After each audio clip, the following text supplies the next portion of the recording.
माँ ने हंडिया बेचकर किया बेटे का लालन पालन और बेटा बना लाखपति बिजनेसमैन। संथाल आदिवासी परिवार में जन्म हुए एक ऐसे लड़के रघुराव राज सोरेन की मैं आज बात करने वाला हूँ। धनबाद जिले के अंतर्गत बांसमुड़ी रंगनी ग्राम पंचायत का रहने वाला रघुराज सोरेन भाई का पूरी सच्ची कहानी सुनाऊंगा कि माँ हंडिया बेच करके उसको लालन पालन करती थी और बेटा बिजनेसमैन बना। कैसे ये शुरुआत हुआ कहानी दोस्तों, बहुत ही दिल दहलाने देने वाला, दर्द से भरपूर और सच्चाई से भरपूर एक सीख से भरा हुआ कहानी है। तो सनम को की जोहार, Indo Mithal Kumar, Mithal sir YouTube channel है सनम को सगुंदरम। इस कहानी की शुरुआत होती है सन 2004 से। सन 2004 की बात है जब इस लड़के का उम्र 9 वर्ष के अंतर्गत था। 9 से 10 वर्ष का आयु का लड़का था। बेसिक गांव के स्कूल में ही पढ़ाई किया करता था।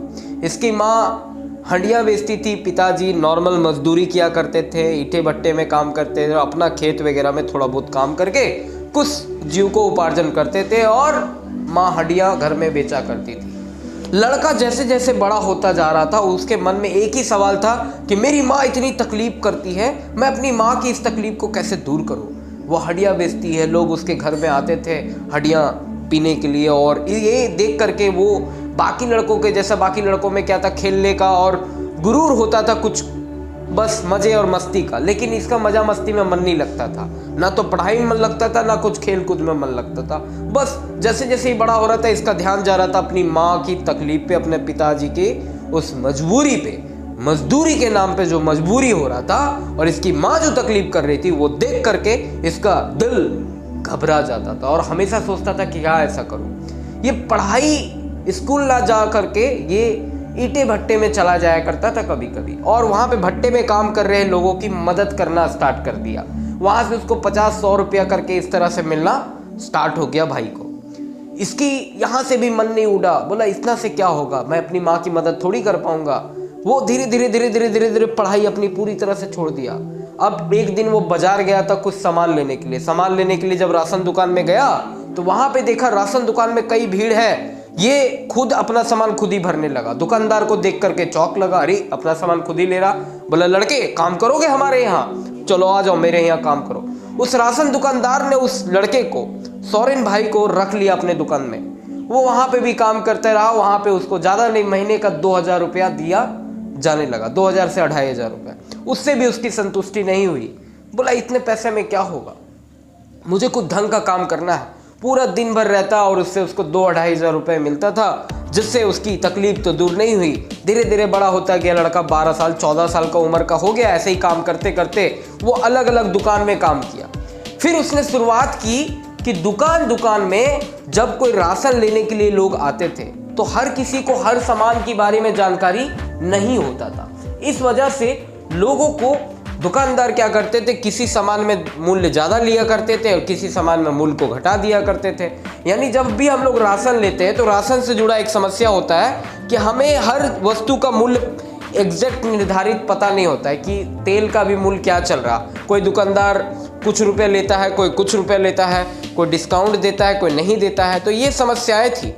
उसने इस समस्याओं को गौर किया कि ये तो हमारे साथ भी है और हर कोई ये समस्या झेल रहा है। तो उस राज सोरेन भाई का एक परेशानी ये था कि वो कई दुकानदार के साथ में काम किया, कई राशन दुकान में उसने काम किया। काम करते हुए देखा कि दुकानदार क्या करते हैं ना, वो किसी चीज़ में दाम को ठीक लेते, घटा देते हैं कि अरे वाह ये दुकानदार तो बड़ा कम पैसा ले रहा, और किसी चीज़ में जब आप 10 सामान लेते हो किसी चीज़ में बढ़ा लेते हैं जिसका दाम आपको पता ही नहीं होता।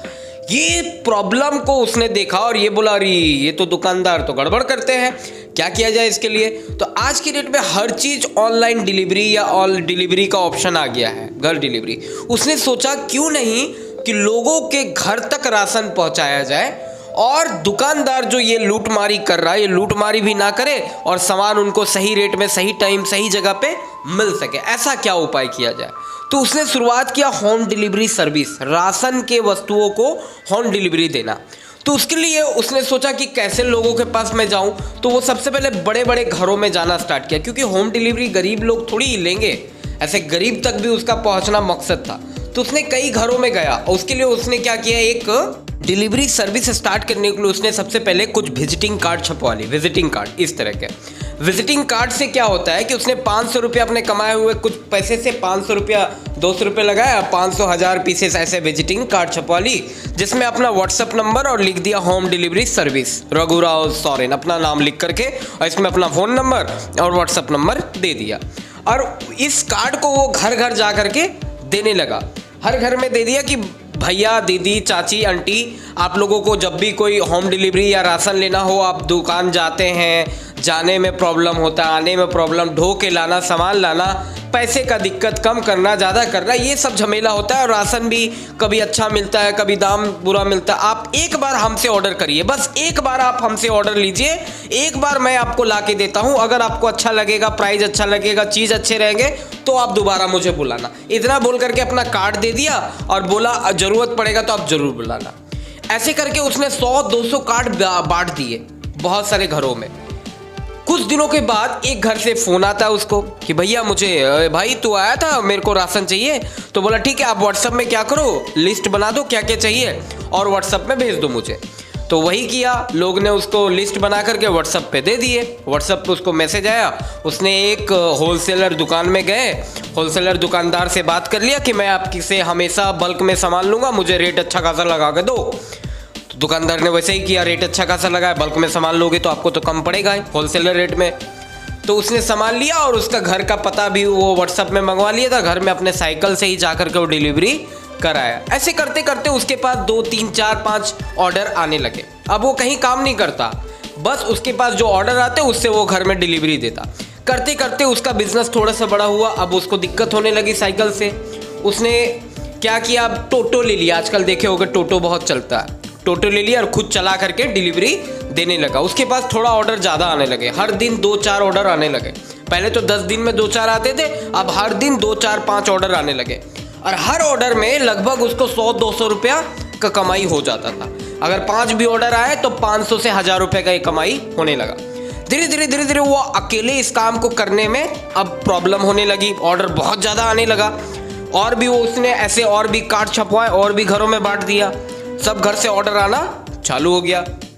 अब उसने अपने गांव के कुछ लड़कों को भी अपने काम में लगा लिया, 2-3 और ऐसे टोटो ले लिए और ले करके होम डिलीवरी देने लगा। ऐसे करते करते करते करते वो मामूली हड्डियाँ बेचने वाला, माँ की वो बेटा, वो लाल असली सपूत, वो एक लखपति बिजनेसमैन बन चुका आज के डेट में और अच्छा खासा होम डिलीवरी सर्विस दे रहा। दोस्तों, तो इस कहानी को सुनाने का, बताने का इतना ही मकसद है कि जब भी आप कुछ करना चाहते हैं तो अपने जीवन में जो आप समस्या खुद महसूस करते हो, उस समस्या का समाधान आप अपने लिए करके औरों के लिए भी कर सकते हैं और उससे आप कुछ बड़ा हासिल कर सकते हैं, जैसे कि रघुराव सोरेन ने अपने जीवन को ये बदलाव किया। इस कहानी का बताने का मेरा इतना ही मकसद है कि आज के लड़के, आज के हमारे यंग जनरेशन, आज के युवा पीढ़ी जो मौज मजा मस्ती में डूबे रहते हैं, आम लोगों के जैसा हीरो बनना और मस्ती करना, उसके जगह पे आप कुछ क्रिएटिव करने की कोशिश करें, कुछ ऐसा समस्या का समाधान करें जिससे आपका ही नहीं सबका भला हो।